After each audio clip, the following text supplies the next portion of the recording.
क्या सच में ऐसे पाप धुलते हैं गंगा नदी में नहाने से, डुबकी लगाने से? आप क्या सोचते हो? मुझे कमेंट सेक्शन में जरूर बताइएगा।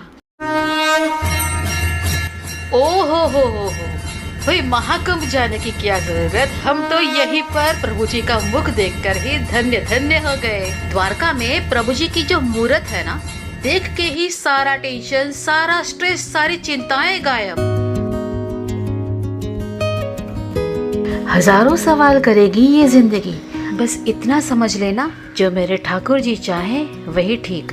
कई सालों से यहाँ आने की मन में एक इच्छा से दबी हुई थी, जो अब जाकर पूरी हुई है। ये जो मंदिर का ध्वज है ना, इसे लहराता देखकर कसम से रोंगटे खड़े हो रहे हैं। दर्शन करके जैसे ही हम बाहर आए ना, ऐसा लग रहा था जैसे पूरा जग जीत लिया। इतनी ज्यादा खुशी हो रही थी मन में। शाम को जब हम समंदर के किनारे घूमने गए, तभी जो माहौल था ना, बहुत शांत सा लग रहा था। सोच रही थी आज समंदर इतना शांत क्यों है। तो बाद में हमें रियलाइज हुआ कि शांत समंदर नहीं, ना ही कोई माहौल, ये शांति तो हमारे अंदर की थी, मन की शांति थी, जिसे कहते हैं असली सुकून, जो हमें मिल रहा था इतने सारे इन पंछियों के शोर में भी।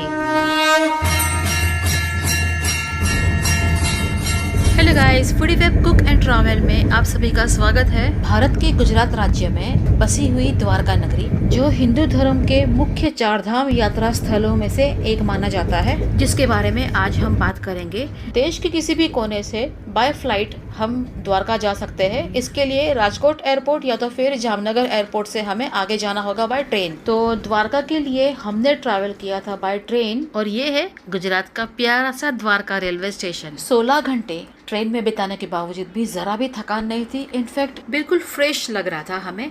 द्वारका में कैब सर्विस अवेलेबल नहीं है, तो हमें ऑटो रिक्शा से ही ट्रैवल करना होता है।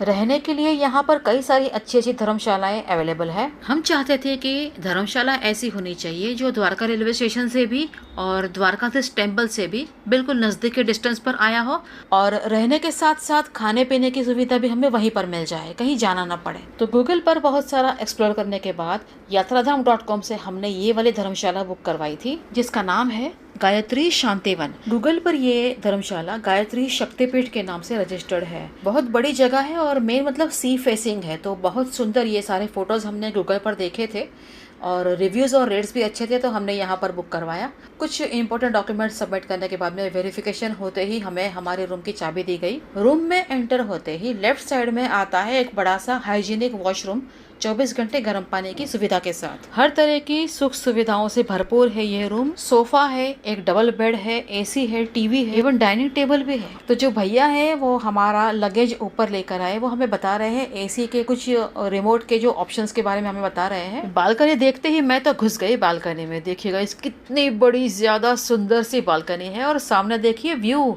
ओपन समंदर का व्यू हमें मिल रहा है बालकनी से। बहुत बढ़िया, सो ब्यूटीफुल। और हाँ, खाने पीने के लिए भैया ने अभी बताया कि यहीं पर नीचे इनकी धर्मशाला से कनेक्टेड एक भोजनालय है, जहाँ पर ब्रेकफास्ट, लंच, डिनर की सुविधा रिजनेबल रेट्स में उपलब्ध है। ट्रेन में ना ही मुझे कुछ खाने का मन करता है, ना ही मुझे अच्छे से नींद आती है। मन तो था आराम करने का, लेकिन लंच टाइम अगर ओवर हो जाता तो हमें भूखा रहना पड़ता, इसलिए हम पहले लंच करने निकल गए। लंच यहाँ पर सिंपल था, लेकिन घर जैसा था। दूसरे दिन सुबह 4 बजे उठकर नहा धोकर हम निकल गए द्वारकाधीश मंदिर के लिए, जिसके लिए हम यहाँ पर आए थे। सुबह के बज रहे हैं अभी 5:15 और सिर्फ वॉचमैन जाग रहे हैं, बाकी सब लोग सोए हैं। ऐसा अनुभव ना कभी कभार ही मिलता है, मतलब बहुत रेयरली ऐसा होता है कि इतनी जल्दी सुबह उठ के हम नहा धोकर कहीं भगवान के दर्शन के लिए निकल जाए। मंदिर के पास थोड़ी सी भीड़ भाड़ थी बाहर की तरफ, और ये जो औरतें बैठी हुई है यहाँ पर, इनको हमने हमारे जूते और चप्पल संभालने के लिए दे दिए, थोड़ी इनकी भी कमाई हो जाएगी। सुबह 6 बज रहे हैं और दर्शन के लिए भीड़ देखिए गाइस। और ये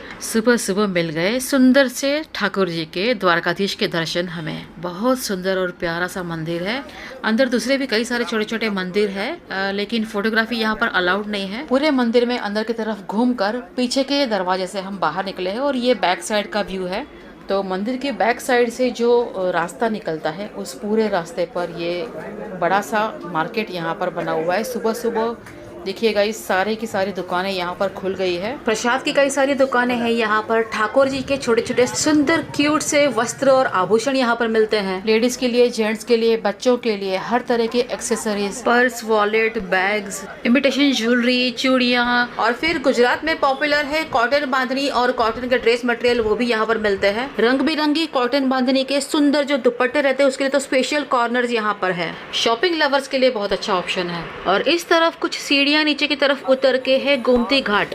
गोमती नदी बहती है यहाँ पर, जिसके घाट पर किसी को अगर डुबकियाँ लगानी हो तो वो लगा सकते हैं, जैसे गंगा में लगाते हैं। अभी महाकुंभ में जो लोग स्पेशली जाते हैं तो वो यहाँ पर भी उस तरह की डुबकियाँ लगाकर अपने पापों का प्रायश्चित कर सकते हैं। क्या सच में ऐसे पाप धुलते हैं गंगा नदी में नहाने से, डुबकी लगाने से? आप क्या सोचते हो मुझे कमेंट सेक्शन में ज़रूर बताइएगा। उसी दिन शाम को समंदर के किनारे टहलने के लिए हम निकल गए थे। हमारी धर्मशाला के सामने की साइड ही, एग्जैक्टली सामने बिल्कुल समंदर का ये किनारा देखिएगा। इस द्वारका नगरी विजिट करने के लिए जो भी टूरिस्ट लोग आते हैं वो कितने दूर दूर से इस समंदर के आसपास घूमने के लिए आते हैं। और हमें लकीली एक ऐसी सुंदर सी धर्मशाला मिल गई जिसमें हमारी रूम के बालकनी में से हम ये व्यू एंजॉय कर सकते हैं, या अगर चाहे तो 2 मिनट में समंदर के किनारे पहुंच सकते हैं। बहुत अच्छा लग रहा है यहाँ पर, मन शांत है, खुश भी है, भगवान के दर्शन भी हो गए। दूसरी बार तो द्वारका आने का मन जरूर है। अपने ठाकुर जी की इच्छा रही तो जरूर आएंगे, क्यों नहीं।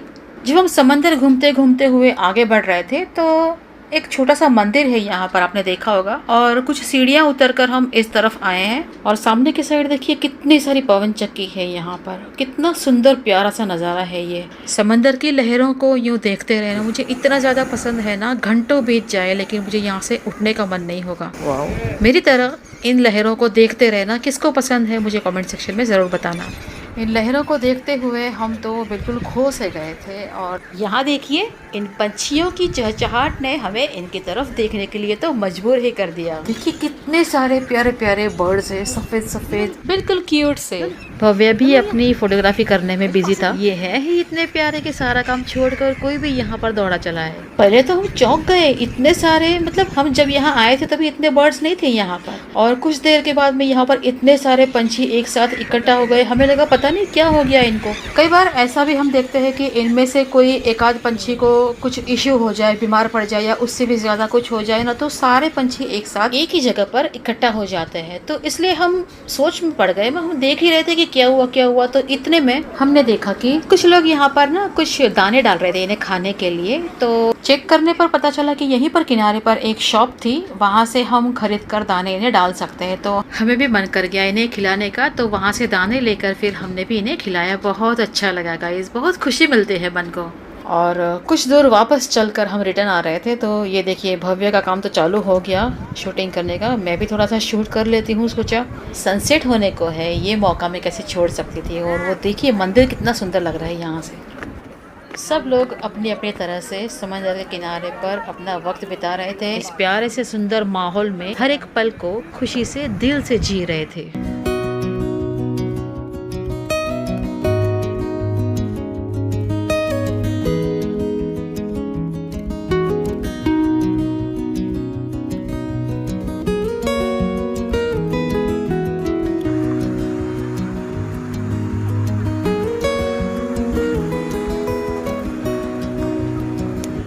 धर्मशाला के भोजनालय में डिनर करके रात को हम जल्दी सो गए, क्योंकि दूसरे दिन हमें जाना था नागेश्वर महादेव।